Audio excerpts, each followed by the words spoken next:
Awadh Ojha ji, BBC में आपका स्वागत है जी। मेरा पहला सवाल है कि आप तो यूपीएससी के बच्चों को कोचिंग देते थे, अब आपकी गाड़ी ये राजनीति की पाठशाला की तरफ क्यों मुड़ गई?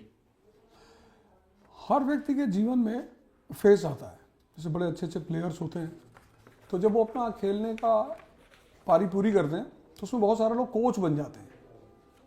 कई सारे प्लेयर्स रहे, फुटबॉल में रहे, क्रिकेट में रहे, ऐसे रहे। पिछले 25 साल से मैं कोचिंग की फील्ड में हूँ और मैंने स्टूडेंटों की समस्याएं देखी, शिक्षा की समस्या देखी। जो सबसे बड़ी चीज़ मैंने देखी कि हमारे जो बच्चे हैं तैयारी करने के लिए आते हैं, उनको पता ही नहीं है कि जीवन में एजुकेशन का रोल क्या है। जैसे 3 इडियट आई थी ना, तो चतुर्लिंगम इतना पढ़े लिखे होने के बाद भी परेशान है। तो मुझे लगा कि नहीं यार, शिक्षा के फील्ड में काम करना है, स्कूल खोलने का वैसे भी मेरा इरादा है। और सबसे ज़्यादा आप अपने उद्देश्य को अगर पूरा कर सकते हैं वो तब कर सकते हैं जब आप एक विचारधारा, एक पार्टी और सरकार में है। ये मेन उद्देश्य था राजनीति की तरफ आने का। तो आपकी विचारधारा क्या है?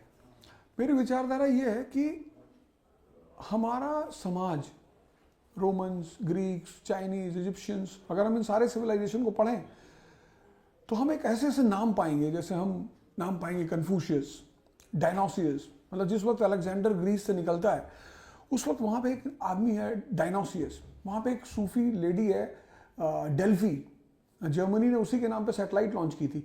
तो मैंने देखा कि शिक्षा, मेरी विचारधारा का सारा सेंटर है शिक्षा। क्योंकि मेरा मानना ये है कि अगर एजुकेशन हम सही कर ले गए, मतलब अच्छी कर ले गए, तो बाकी किसी समस्या पे बहुत ज़्यादा विचार करने की जरूरत नहीं पड़ेगी। तो इसके लिए आपने आपको ही क्यों चुना, जबकि आप तो बीजेपी और कांग्रेस दोनों से टिकट मांग रहे थे? आपका क्या दावा है कि बसपा ने तो आपको टिकट दे ही दिया था, फिर आप दिल्ली क्यों आ गए? आप तो बेहतर उत्तर प्रदेश में ही रहते जहाँ बड़ी पार्टियां हैं। देखिए, आप डेमोक्रेसी में रहते हैं, डेमोक्रेसी को अच्छी तरह समझते हैं। एक होता है ना कि आपका चयन, आप चूज जब करते हैं, कोई आदमी आपको जब सम्मान दे रहा है, इज्जत दे रहा है, बुला रहा है, सहयोगी बना रहा है कि आप शिक्षा पे काम करेंगे जी, तो आप हमारे साथ सहयोगी बनिए हमारे। तो जब वो अपनी तरफ से कह रहा है आप हमारे सहयोगी बनिए, तो आप उधर नहीं आएंगे।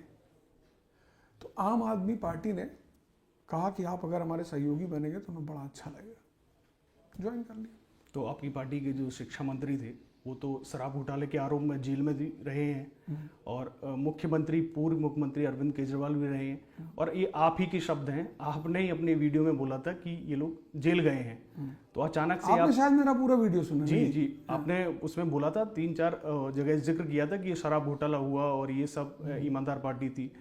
तो क्या आपका हृदय परिवर्तन हो गया है? मैंने कहा ना, आपने मेरा पूरा वीडियो नहीं सुना। जब उस पत्रकार ने मुझसे पूछा कि ऐसा ऐसा हुआ है, क्योंकि मैंने कहा कि राजनीति में पढ़े लिखे लोग, अरविंद केजरीवाल जैसे लोगों को आना चाहिए, मनीष सिसोदिया जैसे लोगों को आना चाहिए, ये मैंने कहा। पूरी वीडियो पढ़ी तो उन्होंने तुरंत मुझसे क्रॉस क्वेश्चन किया कि अच्छा, पर ये लोग तो आरोप में अंदर गए।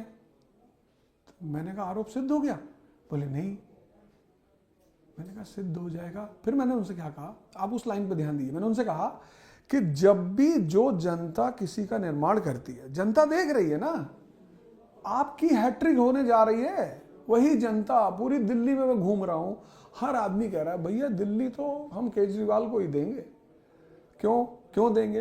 मैं 3 दिन से स्कूलों में जा रहा हूं, सरकारी स्कूल के बच्चे इंग्लिश बोल रहे हैं, सरकारी स्कूल के बच्चे क्वेश्चन कर रहे हैं, डिस्कशन कर रहे हैं, डिबेट कर रहे हैं। तो अब जनता निर्णय करेगी या विपक्ष पार्टियां निर्णय करेगी? जनता करेगी। और आरोप लगा है तो उस पर केस चलेगा, वो जुडिशरी का काम है। अगर वो निर्णय देती है तो वो जो भी निर्णय दे। ऐसे ही आरोपों पर अरविंद केजरीवाल कहते थे कि अगर किसी पर भी आरोप लग जाए नेता पर, तो उन्हें इस्तीफा देना चाहिए। अरविंद केजरीवाल जेल में भी रहे, जेल से सरकार चली। तो इस पर आप क्या करेंगे? जब वो वहां पर थे दूसरी तरफ, तब तो वो बोलते थे कि इस्तीफा देना चाहिए, और आज आप उस पार्टी को डिफेंड कर रहे हैं। आपने राम रावण युद्ध देखा और आपने महाभारत युद्ध भी देखा होगा। दोनों में फर्क है, दोनों में भगवान लड़ रहे हैं। एक तरफ भगवान राम लड़ रहे हैं और एक तरफ भगवान कृष्ण लड़ रहे हैं। लेकिन जहां भगवान कृष्ण लड़ रहे हैं यही जो बात आपने हमसे कही ना, यही बात अर्जुन ने भगवान कृष्ण से भी कही कि महाराज कर्ण का पहिया फंस गया है। अरे बोले समय समय, आप किसके साथ लड़ रहे हैं, आप किस परिस्थिति में रह रहे हैं। हमारी विचारधारा है कि हम ऐसा करेंगे, लेकिन कब, विचारधारा कब है, वही भगवान कृष्ण सुदामा को गले लगा ले रहे हैं, लेकिन शिखंडी को खड़ा करवा दे रहे हैं। तो हमारे निर्णय और हमारा सिद्धांत, जो भी व्यक्ति सिद्धांत पे चलेगा, सिर्फ प्योर सिद्धांत, व्यवहारिक नहीं होगा, फिर उसके लिए समस्याएं खड़ी हो जाएंगी। तो राम कौन है और कृष्ण कौन है और रावण कौन है? केजरीवाल जी के, रावण है ही नहीं, मैंने रावण की चर्चा ही नहीं की। अरविंद केजरीवाल जी आधुनिक भारत के श्री कृष्ण है, जिनको पता है कि इस महाभारत में निर्णय क्या लेना है और किस परिस्थिति में क्या करना है। और वही केजरीवाल जिन पर भ्रष्टाचार के आरोप लगे। आरोप से नेल्सन मंडेला, मैंने 2 दिन पहले जब मेरा इंडी टीवी पे शो चला था, मैंने 2 दिन पहले कहा कि नेल्सन मंडेला पे ब्रिटिश गवर्नमेंट ने सेडिशन के चार्ज लगाए। उसी नेल्सन मंडेला को यूरोपियन समुदाय ने नोबेल प्राइज दिया। अब बताओ आप क्या करोगे? आप इतिहास के टीचर हैं जी। और शायद ये आपको पता होगा कि नेल्सन मंडेला पर भ्रष्टाचार के आरोप नहीं लगे थे। सेडिशन के लगे ना। सेडिशन भी कोई छोटा अपराध मानते हो आप? देशद्रोह भी तो अपराध है। और परिस्थितियां तब अलग थी, वहां डेमोक्रेसी जैसा ये सब चीजें नहीं थी। आरोप तो लगे, आपको किसी ने मलिन करने की कोशिश तो की। और जो आप मोदी और राहुल गांधी की तारीफ करते रहते थे जी, अब आप आम आदमी पार्टी में, क्या अब भी ये तारीफ जारी रखेंगे? देखिए, तारीफ करना एक अच्छे इंसान की निशानी है। हम क्यों, पता नहीं मुझे क्यों लगता है कि आज के लोग तारीफ करने को इतना बुरा क्यों मानते हैं। आपकी शादी हो गई मान लीजिए, तो फिर उसके बाद सारी दुनिया की जो स्त्रियां हैं, पुरुष हैं, वो आपके लिए बुरे हो गए। तारीफ एक पॉजिटिव माइंडसेट का काम है। हमारा राजनीति में, पॉलिटिक्स में, डेमोक्रेसी में किसी से दुश्मनी थोड़ी है। किसी को कोई अच्छा लगा, कोई बात अच्छी लगी, आप उसकी तारीफ करोगे। ब्रायन लारा ने जब दोबारा 400 रन मारा तो सचिन ने अप्रिशिएट किया। मतलब ऐसे तो क्रिकेट, ऐसे तो खेल है कि भाई आपने अपोजिशन के खिलाड़ी को, तो हम किस स्थिति में क्या बोलते हैं, तारीफ करना कोई बुरी चीज है भाई। कितने लोग हैं? शेन वॉर्न,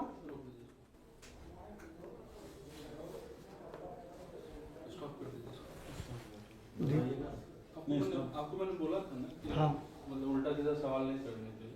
नहीं ये तो वेरी नॉर्मल। सर तो बोलेंगे आप स्टॉप कर दें। नहीं एक बार हम सर से सवाल ही पूछ रहे हैं, इसमें ऐसा कुछ